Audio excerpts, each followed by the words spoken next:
Assalamualaikum warahmatullahi wabarakatuh. Waalaikumsalam warahmatullahi wabarakatuh. Alhamdulillahirabbil alamin wassalatu wassalamu anbiya wal mursalin wa alihi wa ashabi ajmain. Amma ba'du. Pertama-tama mari kita panjatkan puji dan syukur kehadirat Allah Subhanahu wa taala karena atas rahmat dan berkahnya, taufik hidayahnya kami masih diberikan kesempatan untuk berkumpul pada malam ini di Masjid Al-Hidayah untuk melaksanakan sholat ibadah tarawih. Salawat serta salam semoga selalu dilimpahkan kepada junjungan kita Nabi Muhammad SAW, kepada keluarga, sahabatnya, pada tabiinnya, dan semoga sampai kepada kita semua sebagai umatnya hingga akhir. Hadirin jamaah tarawih rahimakumullah, sebelumnya pelaksanaan sholat tarawih dimulai pada beberapa pengumuman yang kami sampaikan. Penceramah tarawih malam ini dari imam tarawih malam ini yaitu yang terhormat Bapak Dr. Rendes Haji Ajat Sudrajat MM. Penceramah subuh besok kepada yang terhormat Ustadz Sony Kosasi Sersan Bajulik Cihideng. Penceramah tarawih besok malam dan imam tarawih besok malam Dr. Rendes Haji Tatang Riana MAG. Selanjutnya kami menyampaikan informasi keuangan. Infak tarawih malam sebelumnya 447.500. Infak kuliah subuh pagi ini 45.000 rupiah. Total penerimaan infak hari ini 492.500 rupiah. Kami atas nama BKM Al-Hidayah mengucapkan jazakumullah khairan katsiran. Semoga Allah membalas sedekah jamaah sekalian dengan balasan yang berlipat ganda. Pengumuman tambahan, kami mohon doa restu dan dukungan para jamaah untuk kelancaran proyek renovasi atap dan penambahan ruangan di Masjid Al-Hidayah. Bagi para jamaah yang akan berwakaf dapat menyalurkan donasinya melalui infak kayu besar melalui QRIS yang terdapat pada kotak infak yang diedarkan, atau dengan menghubungi langsung panitia pembangunan di sekretariat Masjid Al-Hidayah. Demikian pengumuman yang dapat kami sampaikan, kurang lebihnya mohon maaf. Terima kasih atas perhatiannya. Wassalamualaikum warahmatullahi wabarakatuh.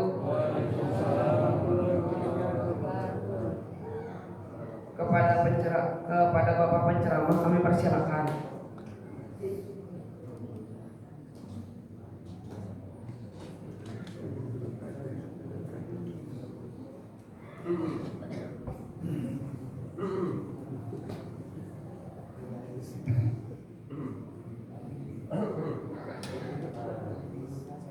Bismillahirrahmanirrahim. Assalamualaikum warahmatullahi wabarakatuh. Waalaikumsalam warahmatullahi wabarakatuh.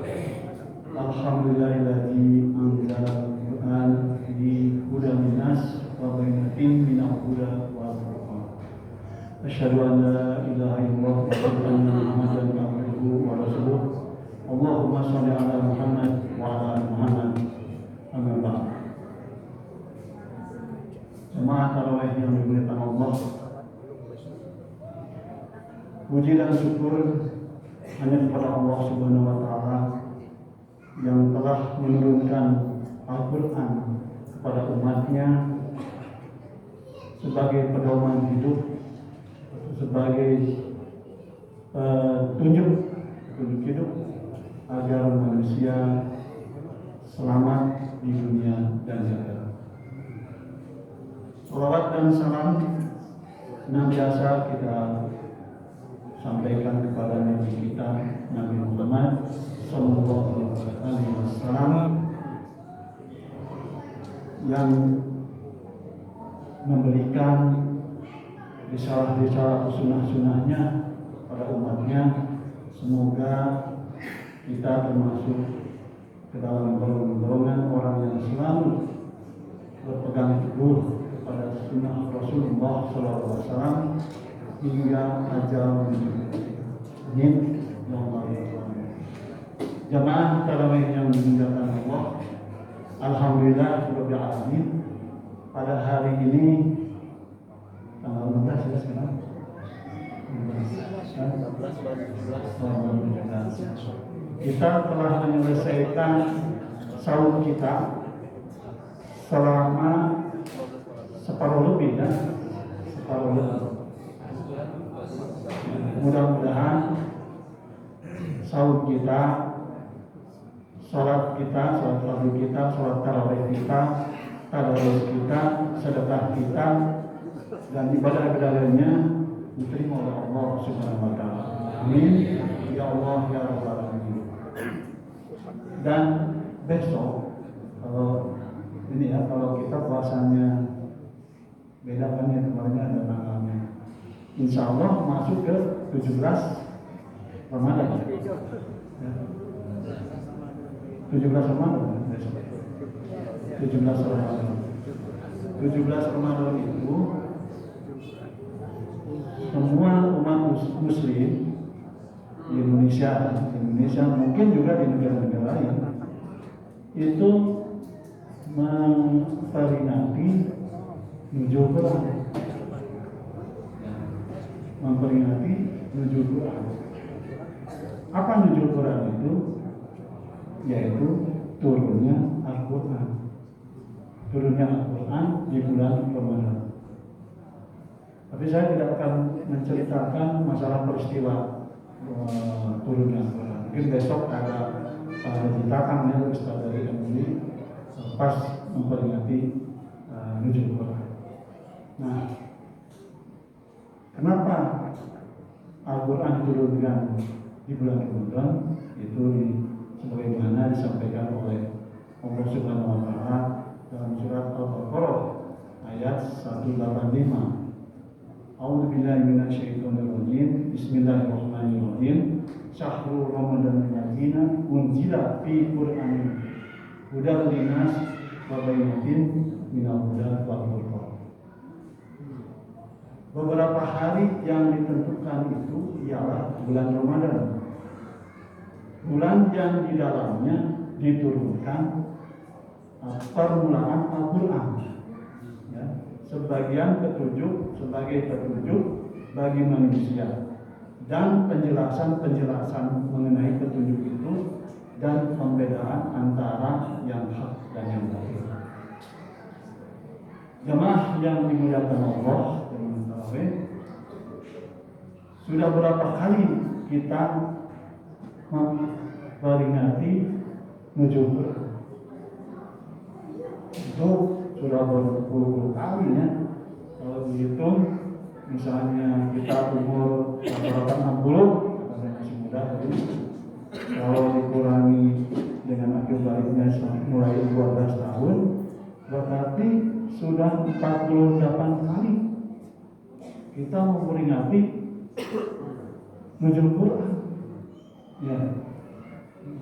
Jadi apalagi lebih dari 60 itu lebih lagi banyak memperingati ini. Jadi kalau dilihat di situ pada kesempatan tausiah ini saya mengambil tema yaitu tentang apakah dengan turunnya Al-Quran sebagai pedoman hidup manusia membawa perubahan hidup. Kita sudah puluhan kali berubah hidup kita sebagai manusia yang berani. Sebelum Al-Quran turun ya, masyarakat Arab zaman dulu ya, zaman jahiliyah itu mabuk-mabukan, orang suka mabuk-mabukan. Zaman dulu main judi, perempuan direndahkan, anak perempuan dikubur hidup-hidup. Ya. yang kuat menindas yang lemah. Banyak sekali kejahatan-kejahatan. Namanya juga zaman jahiliyah.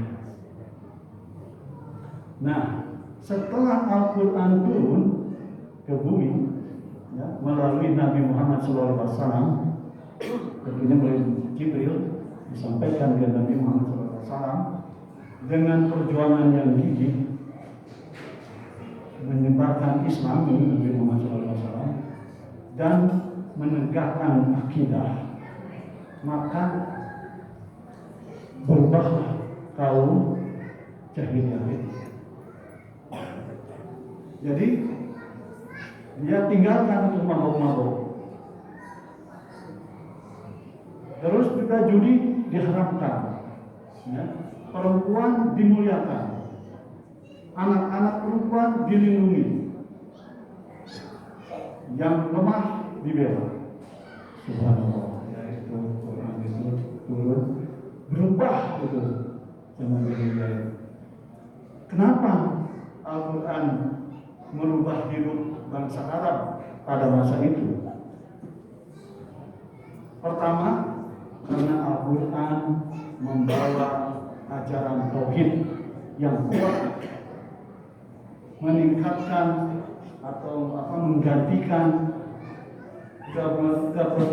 kemusyrikan atau memperserikatkan Allah. Jadi dia hanya kepada Allah Subhanahu wa Ta'ala. Yang kedua, Al-Quran menekankan pentingnya akhlak dan moralitas seperti kejujuran, keadilan, dan kasih sayang. Yang ketiga, Al-Quran memberikan pedoman hidup kepada manusia secara komprehensif, mencakup aspek spiritual, sosial, dan ekonomi. Dan yang keempat, Al-Quran dibawa oleh Nabi Muhammad SAW, ya, yang merupakan contoh perilaku yang teladan atau disebut uswatun hasanah. Itu sebab berubahnya kaum jahiliyah, kemarahan kelalaian kepada Allah. Lantas kita bertanya, mengapa Al-Quran belum banyak merubah perilaku sebagian Muslim? Sebagian mungkin sudah ada yang berubah. Mudah-mudahan kita termasuk sudah berubah. Padahal kaum jahiliyah bisa berubah. Yang belum Muslim itu kaum jahiliyah itu. Kita sudah Muslim. Kalau bisa ada perubahan tidak? Nah, jadi bukan karena Al-Quran hanya kurang dasarnya Al-Quran, tetapi karena cara kita berinteraksi dengan Al-Quran masih lemah, gitu ya. Dibaca tapi tidak dipahami. Beberapa kali hatam, puluhan hatam, ditanya apa sih di sini? Yang kedua, dihafal. Kita menghafal dihafal, tapi tidak diamalkan. Yang ketiganya didengar, tapi tidak direnungkan. Hanya dijadikan ritual saja. Apa akibatnya dengan begitu itu? Pertama, kurang kesadaran untuk beribadah. Sholatnya belum betul, tidak berjamaah, ya. Puasa juga sama, saumnya, berzakat, berinfak sedekah juga, rasa lebaran, sama haji juga, naik haji, sudah kaya tapi belum bisa naik haji. Itu semua akibat ya kurang paham kepada orang tua. Yang kedua, berbuat tidak jujur. Ya, akibat akibat dari itu. Karena tidak tahu perintah Allah berbuat tidak jujur. Ya. Dia banyak korupsi, banyak kejahatan, tidak harmonisnya rumah tangga, banyak perceraian, dan banyak lagi lah yang belum sesuai dengan perintah Allah, baik perintahnya maupun larangannya. Padahal isi pokok Al-Quran itu, isi pokoknya Al-Quran itu meliputi keimanan, tauhid, ibadah, hukum-hukum dan peraturan, janji dan ancaman, kisah-kisah atau cerita. Nah, sekarang bagaimana agar Al-Quran mengubah hidup kita? Satu, baca dengan niat ingin berubah. Jadi kita harus punya niat membaca Al-Quran itu ingin mengubah hidup. Yang kedua, ambil satu ayat setiap hari untuk diamalkan. Misal, hari ini kita baca surat Al-Ahzab ayat 70, yaitu Allah memerintahkan orang beriman untuk bertakwa dan berucap jujur. Begitu kita tahu, langsung praktekkan. Jujur kita, adil. Jangan dibaca tapi tidak dipraktekkan. Contoh lain, hari berikutnya tentang sabar. Kita baca surat Al-Baqarah 253. Begitu lihat di situ kita harus sabar, maka tahanlah emosi kita. Berikutnya juga contoh lagi tentang sedekah, infak, zakat, itu banyak sekali di dalam Al-Quran di surat Al-Baqarah, Al-Imran. Maka kita langsung berbagi dan seterusnya. Nah, maka jadikanlah Al-Quran itu cermin diri. Setiap ayat seakan bertanya, ini sudah ada di hidupmu belum? Ya. Jamaah terawih yang dimuliakan Allah, maka Al-Quran yang diturunkan Allah Subhanahu wa Ta'ala sebagai pedoman hidup manusia bukan hanya untuk dibaca saja, tapi untuk mengubah hidup kita sepanjang zaman. Ada cara untuk mengingatkan kita supaya dapat mengubah kehidupan dengan rumus 7M kalau saya sekarang, supaya ingat. Dan rumus itu ada semua di dalam Al-Quran perintahnya. Yang pertama, memiliki Al-Quran. Tentu kita harus memiliki Al-Quran. Ya, semua insya Allah sudah punya semua. Yang kedua, setelah memiliki, membacanya. Ya, tadi memiliki ada di surat Al-Qalam 37. Lalu kita membacanya ada di surat Al-Ankabut ayat 40. Ma'huyah minal kitab. Yang ketiga, setelah dibaca, dipelajari, mempelajari. Mempelajari itu ada di surat Al-Imran 7. Diperintahkan kita harus mempelajari Al-Quran. Dan yang keempat, memahami. Ada di surat Yusuf ayat 2. Kita harus memahami. Dan yang kelima, mengamalkan. Ini yang penting. Amal harus diamalkan. Itu ada di surat Al-An'am 155. Dan mensiarkannya. Setelah kita paham, amalkan, siarkan.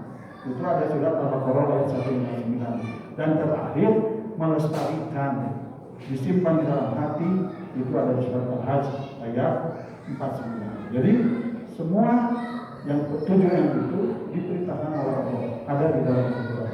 Oleh karena itu, sebagai penutup, semoga bulan Ramadan yang penuh rahmat, barakah dan maghfirah, ya, menjadikan awal perubahan hidup kita yang jadi Al-Quran, kata Al-Quran. Sekian, terima kasih. Wassalamualaikum warahmatullahi wabarakatuh. Waalaikumsalam warahmatullahi wabarakatuh.